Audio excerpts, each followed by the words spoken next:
காதல் திருமணம் நீங்கள் பண்ணதுக்கு அப்புறமா அந்த காதல் குறைஞ்சிருச்சா அப்படியே இருக்கா? 2 பேரும் வந்து ஒரே ஆஃபீஸ் தான்.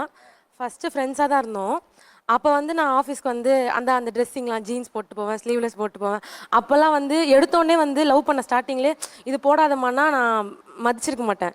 இவர் வந்து நீ சுடிதார் போட்டால் அழகாக இருப்ப, வளையல் போட்டால் அழகாக இருப்ப. சரி அப்படி சொல்கிறாங்களேன்னு சொல்லிட்டு நானும் வந்து சுடிதார் தேடி தேடி எங்கள் அம்மாவுக்கு ஒரு பர்டிகுலர் டைமில் டவுட்டே வந்துருச்சு.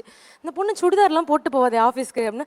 சுடிதார் வளையல்லாம் போட்டு போகும்போது ஒரு ஒரு வாட்டி பார்க்கும்போது இந்த வளையல் அழகாக இருக்குது, இந்த வளையல் ஆனால் இப்போ வந்து நான் நான் போட்டு போய் முன்னாடி நிற்கிறேன். ஓ சுடிதாரா அப்படி சொல்லிட்டு போயிடுறாங்க. அப்புறம் அப்ரிஷியேஷனே கிடையாது சுத்தமாக. சாப்பாடு ஏதாவது செஞ்சு எடுத்துகிட்டு போய் கொடுப்பேன் ஆஃபீஸில். எல்லா பசங்களும் கலாய்ப்பாங்க, சும்மா ஃப்ரெண்ட்ஸ்லாம் கலாய்ப்பாங்க. ஆனால் இவர் மட்டும் அப்ரிஷியேட் பண்ணுவார். சூப்பராக இருக்குது, சூப்பராக இருக்குது. ஆனால் இப்போ நான் சமைச்சு கொடுக்கறது அவங்க வீட்டில் அவங்க ஜாயின்ட் ஃபேமிலியாக இருக்கோம் நாங்கள். எல்லாருமே வந்து சாப்பிட்டு ஒரு வாய் எடுத்தோடனே அவங்க தம்பி அம்மா எல்லாருமே சூப்பராக இருக்குது சூப்பராக. நான் இவங்க மூஞ்சி தான் பார்ப்பேன், எதுவுமே வராது வாயில். அதுக்கு அவங்க அம்மா சப்போர்ட் பண்ணுவாங்க. சைலண்ட்டாக இருந்தாலே நல்லா இருக்குன்னு அர்த்தம்மா அப்படி சொல்லி.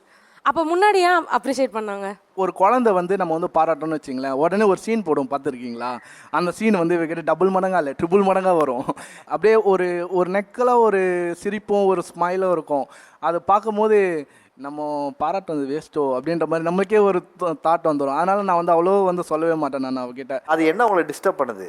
நான் தான் நான் அப்படின்ற மாதிரி ஒரு நெக்கல் பார்வையும் ஒரு பார்த்தல அப்படின்ற மாதிரி ஒரு கெத்தா திமுறா. அது எனக்கு பிடிக்கும் தான், இல்லைன்னா சொல்லலை. ஆனால் இருந்தாலும் நம்மக்கிட்ட வந்து அது மாதிரி ஒரு சீன் போடும் போது சரி ஓகே நம்ம கம்முன்னு இப்படி இருப்போம்ல, அப்போ இருக்கும்போது அப்படியே அவங்களும் இது பண்ணிடுவாங்க. ப்ளஸ் வந்து ஒன்று சொல்லணும் சார். ஆக்சுவலி என்னன்னா 1 மந்த் தான் ஆகுது கல்யாணம் ஆகி, சரிங்களா? நாளையோட சரி 6ஆம் தேதி லாஸ்ட் மந்த் தான் எங்களுக்கு கல்யாணம் ஆச்சு. அடிக்கடி பக்கத்துலேயே தான் பெட்லேயே தான் படுத்துட்டு இருப்பேன். நான் என்ன பண்ணுற பாலா அப்படின்வா. நான் உன் பக்கத்தில் தான்மா இருக்கேன், நான் மூவி தான்மா பார்க்குறேன், ஏம்மா என்னை பார்க்க விட மாட்டேன்னு.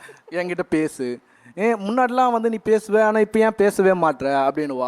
முன்னாடி நான் லவ் பண்ணியிருந்தேன். நம்ம அது ஒரு பட்டர்ஃப்ளை ஸ்டேஜஸ் சார். எப்போவுமே எல்லாருக்குமே ஸ்டார்டிங்கில் ஒரு லவ் வந்துச்சுன்னா எல்லாருக்குமே நம்மளுக்கு வந்து அப்படியே ஒரு பட்டாம்பூச்செல்லாம் பறக்கும், பைக்கில் போவோம், அங்கே போவோம், பேசினே இருப்போம். என்கிட்ட பேசு, விடிய பேசுவோம், 5 மணி நேரம் பேசுவோம், 6 மணி நேரம் பேசுவோம், எவ்வளோ பேசிகிட்டே இருக்கோம். ஆனால் வந்து இப்போ லைஃப் நம்ம வந்து மேரேஜுக்கு அப்புறம் நம்ம பேச முடியும்னா 2 பேரும் சேம் ஆஃபீஸ் தான், உன் கூடயே தான்மா இருக்கேன், எவ்வளோ பண்ணிகிட்டே தான் இருக்கோம். ஆனால் நீ ஏன் முன்ன மாதிரி இல்லைன்னா நம்ம என்ன சார் பண்ணுறது?